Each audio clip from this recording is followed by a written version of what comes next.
वाह वाह वाह वाह वाह। अभी और कुछ भी लाएंगे? क्या क्या लाएंगे? ईश्वर मालिक है। अरे दो चार अंग्रेजन भी ला दो, ला दो भाई। इन लोगों को मालूम है कि मेरे मरने के बाद या मेरी सरकार जाने के बाद मूर्ति नहीं लगेगी। सनातन धर्म में प्रायः मरने के बाद मूर्तियां लगती हैं। ये लोग तो अपना दाह संस्कार पहले ही कर ले रहे हैं, तो करने दीजिए। जुर्म की डाली कभी फलती नहीं, नाव कागज की कभी चलती नहीं।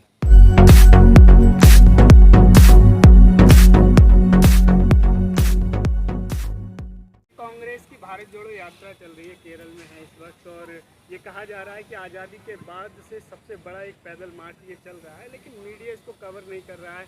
और क्या लगता है कि ये जो भाजपा की सरकार है, इसको 2024 में कितनी बड़ी ये चुनौती बनेगी? ये तो जनता के बीच जब लोग जाते हैं, दांडी मार्च भी इसी देश में हुआ था स्वतंत्रता आंदोलन से पहले, गांधी जी ने किया था। उसके बाद 4400 किलोमीटर की यात्रा 1983 में हुई थी, मानी चंद्रशेखर जी ने किया था। उसके बाद 3570 किलोमीटर की यात्रा कन्याकुमारी से और कश्मीर तक राहुल गांधी जी कर रहे हैं। तो मैं ये दावे के साथ कह सकता हूँ कि जनता की अदालत में जो भी गया है, जो भी नेता गया है, उसे निराशा हाथ नहीं लगी है।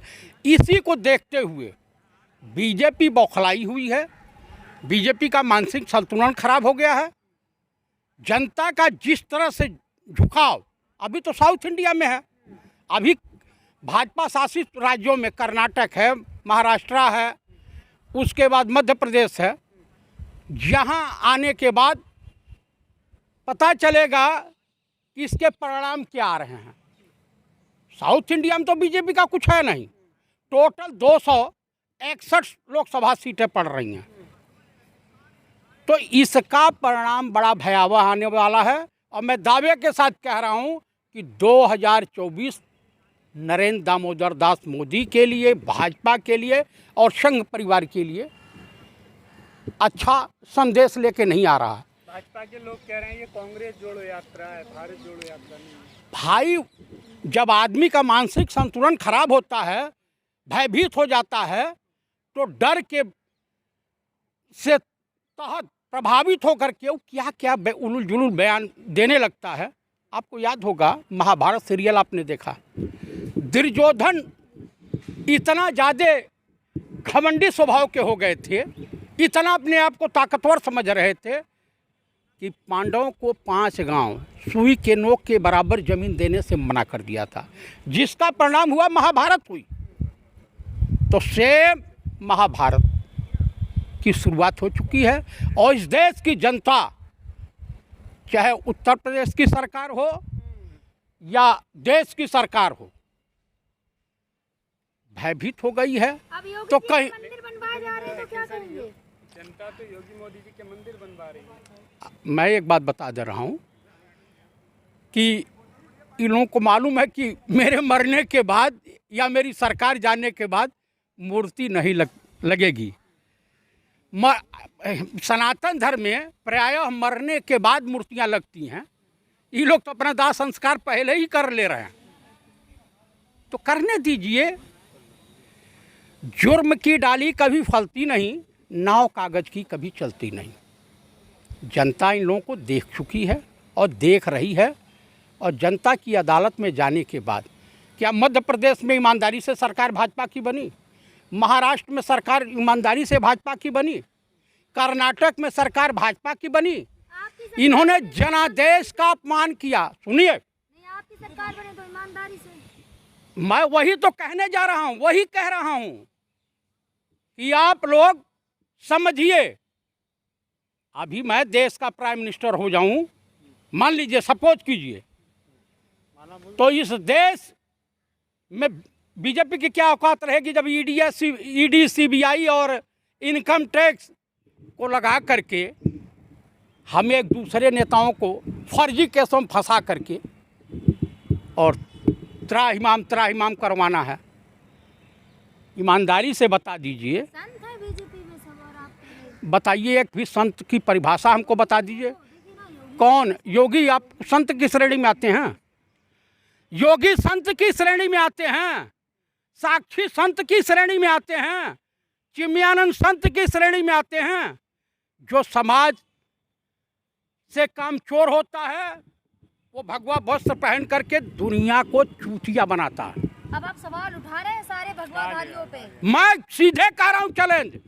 सनातन धर्म का धर्मगुरु केवल शंकराचार्य हो सकता, हमारे धर्मगुरु योगी आदित्यनाथ या साक्षी या चिन्मयानंद नहीं हो सकते हैं। अपवादों के कारण आप सभी भगवाधारियों को तो गलत नहीं बोल सकते ना? क्यों नहीं बोल सकते? सभी को बोलो। हिंदुस्तान में जो सबसे ज्यादा साधु महात्मा बलात्कारी पाए गए हैं 99.9% एक भी ब्राह्मण नहीं है। सभी भगवाधारियों का मतलब तो आपने शंकराचार्य जी को भी बोल दिया। मैंने शंकराचार्य तो ब्राह्मण होता ही है, सनातनी ब्राह्मण होता है। जब शंकराचार्य जब जबरदस्ती थोपे नहीं जाते हैं, शास्त्रार्थ होता है। सर मुद्दे पर आइए। मोदी जी ये कह रहे हैं कि देखिए देश में एक ये बदलाव है, बड़ा बदलाव है कि पहले कबूतर उड़ाए जाते थे और आज भारत में चूचे लाए जा रहे हैं। वाह वाह वाह वाह वाह, अभी और कुछ भी लाएंगे। क्या क्या लाएंगे? ईश्वर मालिक है। अरे 2-4 अंग्रेजन भी ला दो, ला दो भाई। शब्दों का प्रयोग ना करें। मैं गलत शब्दों का प्रयोग नहीं कर रहा हूँ, अंग्रेजन बोला हूँ, किसी देश का अपमान नहीं किया हूँ। आप बताइए, इस देश में तमाम जाहिल पत्रकार मौजूद होने के बावजूद भी आप ये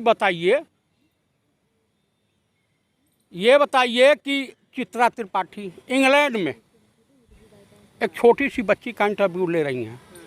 गोदी मीडिया को एक IAS अफसर है, कौन जोशी, मैं नहीं कह रहा हूँ ये बातें, हिरेन जोशी, वो एजेंडा भेजता कि ये चलाओ, वो चलाओ, ये चलाओ। वो भाजपा के नौकर हैं या RSS के नौकर हैं? अरे दलाली भी इतनी अच्छी नहीं होती है। चित्रा त्रिपाठी कम थी, श्वेता सिंह कम थी, तिहाड़ी चौधरी कम था, गंजेड़ी दीपक चौरसिया कम था, अमीश देवगन कम था। ये तमाम जो हैं ये कम पड़ गए थे एजेंडा चलाने के लिए।